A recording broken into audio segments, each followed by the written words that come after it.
Dios le bendiga, les saludo a todos en el amor del Señor, hermanitos, y vamos a traer un estudio importantísimo. Toda la palabra de Dios es muy importante.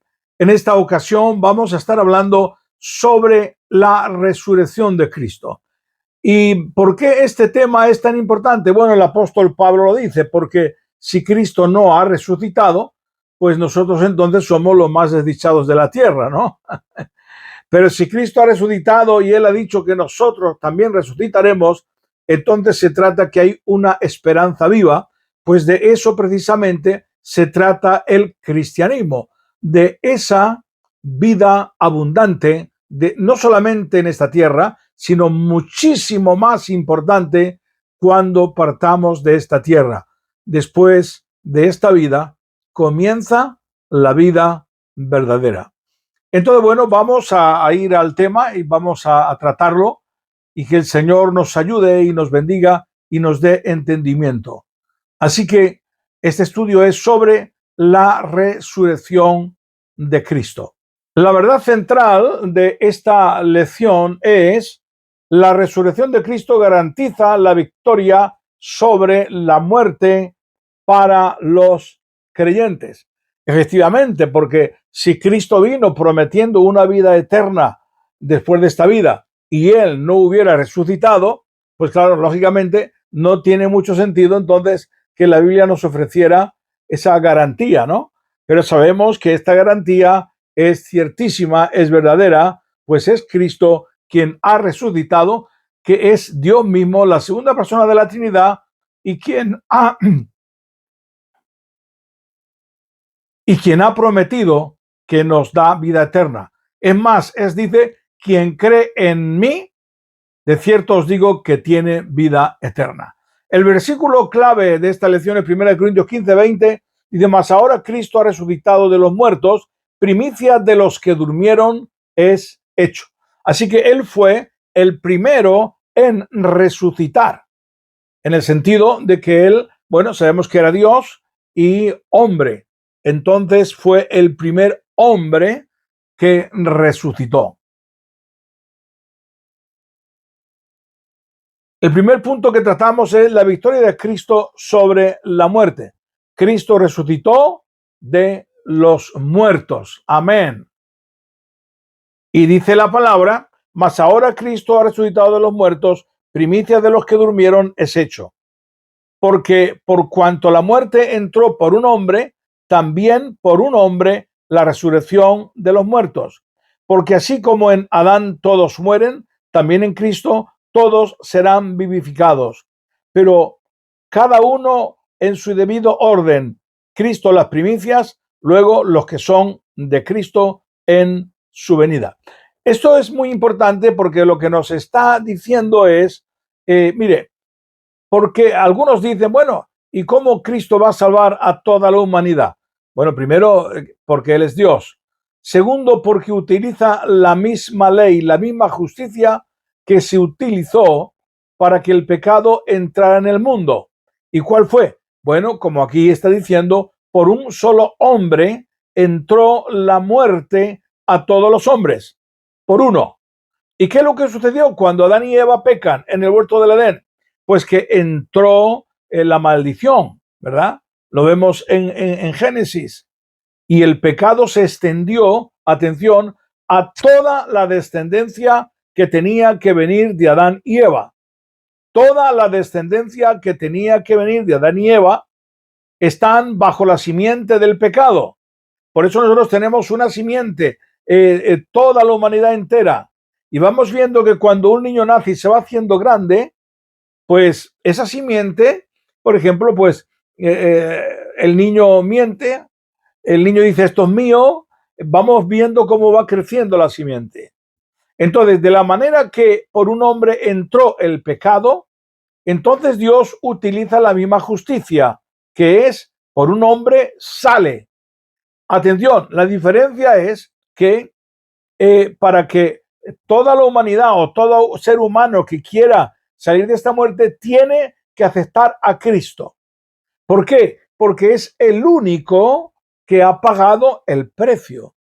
Cristo pagó el precio y por eso solamente pueden ser redimidos y solamente pueden salir de este mundo de pecado aquellos que aceptan a Cristo como el dueño y el Señor de su vida. El que no lo acepta no puede salir. Esto deben entenderlo. Es la misma justicia.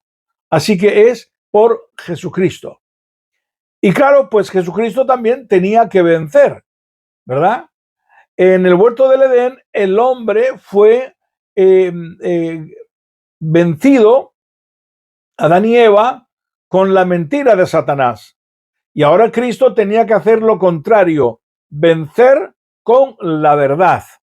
Esto es importante. Tengan en cuenta que cuando Adán y Eva pecan, le están entregando a Satanás el dominio de la tierra.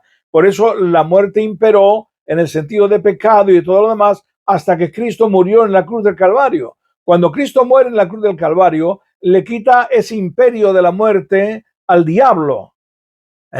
Y el dueño ahora es Cristo. Por eso él dijo que todo el que venía a él le daba vida eterna, porque él perdonaba los pecados y luego para ello derramó su sangre en la cruz del Calvario.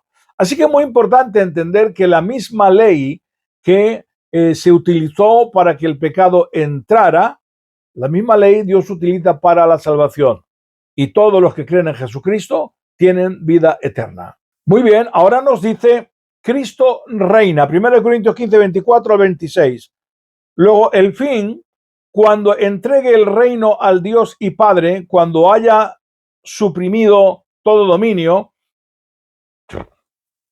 toda autoridad y potencia, porque es preciso que Él reine hasta que haya puesto a todos sus enemigos debajo de sus pies. Y el postrer enemigo que será destruido es la muerte. Bien, es interesante el por qué nos está diciendo aquí que es necesario, ¿verdad? Que suprima todo dominio.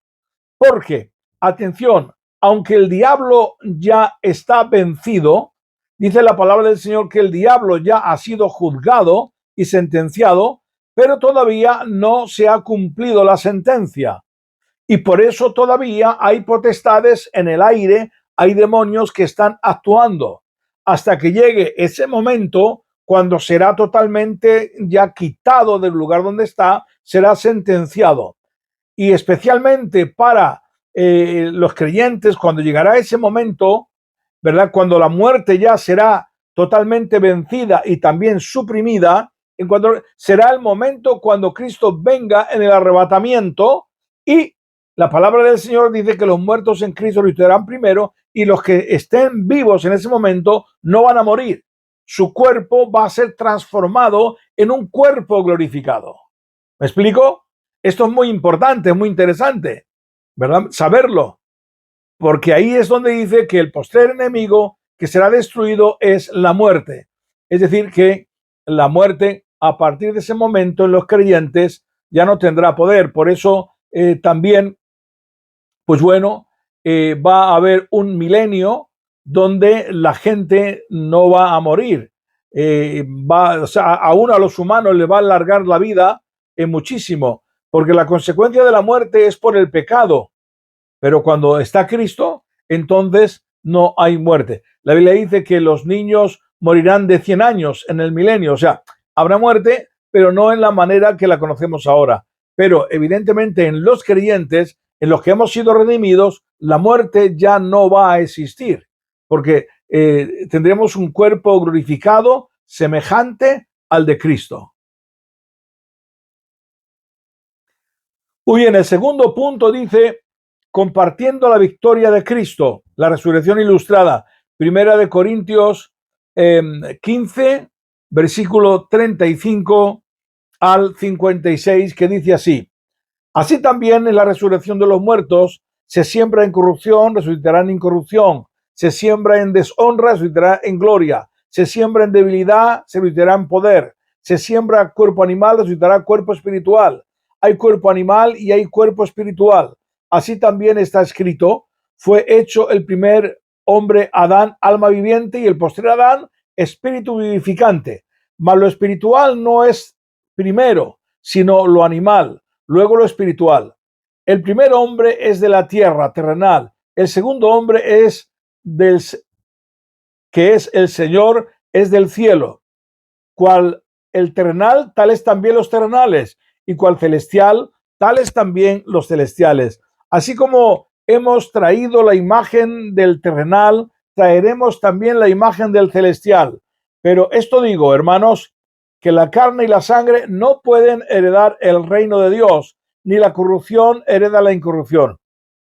He aquí os digo un misterio, no todos dormiremos, pero todos seremos transformados en un abrir y cerrar de ojos, y a la final trompeta, porque se tocará la trompeta, y los muertos serán resucitados incorruptibles, y nosotros seremos transformados, porque es necesario que esto corruptible se vista de incorrupción, y esto mortal se vista de inmortalidad.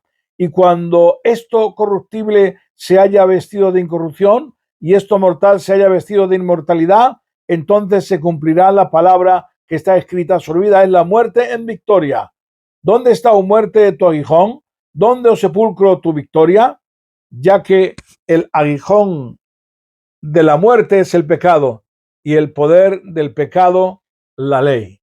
Así que bueno, aquí nos está hablando de varias cosas muy interesantes que no nos vamos a entretener mucho porque daría mucho tiempo. Lo importante es que la muerte es absorbida, no habrá más muerte, ¿verdad? Y habrá victoria por siempre. Ahora hay una cosa, un punto interesante que nos habla que primero en esta tierra es lo carnal, ¿verdad? Que se refiere a lo animal. Y lo segundo, que es lo importante, es lo espiritual. Es decir, es al revés de como lo hizo en el cielo. En el cielo todo lo hizo espiritual, pero en la carne no. Y usted dirá, ¿y bueno, y por qué? Bueno, porque yo creo que el Señor, aprovechando la caída del hombre, quiso hacer algo más perfecto todavía. Y era que el hombre eligiera. Cuando Él permitió que la serpiente tentara a Adán y Eva, también había propósito en eso. ¿Y qué sentido era? Bueno, que cuando el hombre llegara al momento, eligiera voluntariamente el servir a Dios, no por obligación. Dios nunca ha querido que le sirvan por obligación. Y la única manera de que el hombre pudiera elegir, por eso le dio el libre albedrío, era que hubiera pecado y entonces el hombre eligiera a Dios. Y eso fue lo que Dios hizo. Es decir, por eso la palabra de Dios dice que todas las cosas ayudan a bien a los que aman a Dios. Lo que el enemigo trata para hacer mal, y lo hizo, y hizo mucho daño, Dios lo utilizó para hacer algo bueno, que nosotros tuviéramos la libertad de elegirle a Él. Eso realmente es muy hermoso. Bueno, es muy largo porque en este pasaje hay muchísima profundidad, ¿verdad? Pero lo importante aquí es que la muerte es absorbida y nosotros los creyentes nos vamos con Cristo.